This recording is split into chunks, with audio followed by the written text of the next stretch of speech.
ওই বন্ধু দেখা বলতেছে কি রে, ওনার সাথে লোককে, ওনার স্বামী না বিদেশ থাকে, আমার সাথে একসাথে চাকরি করছে। পরে ওনারা জিজ্ঞেস করতেছে, আচ্ছা এটা কি লাগে আপনার? পরে বলতেছে আমার হাজবেন্ড, আমার স্বামী। পরে বললো ও আচ্ছা ঠিক আছে। পরে যখন ও কেনাকাটা করে বাইরে হয়ে গেছে, তারপরে ওর বন্ধু বলতেছে কি ব্যাপার, ওর হাজবেন্ড তো বিদেশ থাকে, এখনো তো বিদেশ আছে, ওর হাজবেন্ড তো আমার সাথে চাকরি করতো, আমি একা আইসা করছি বাংলাদেশ, ওর হাজবেন্ড তো এখনো বিদেশে।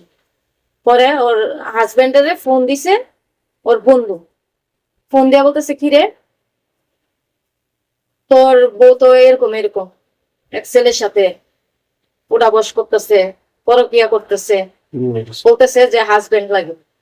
পরে সে কি করলো, বিশ্বাস করলো না। তারপরে সে একদিন ছবি তুইলা পাঠাইলো, তার বন্ধু একদিন কি করলো, ঘুরতে গেছিল, তখন ছবি তুইলা পাঠাইলো।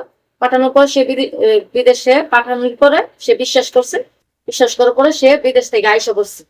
সে আরো 5 বছর থাকলো, 5 বছর না থেকে 3 বছরের মাথাতেই সে চলে আসছে।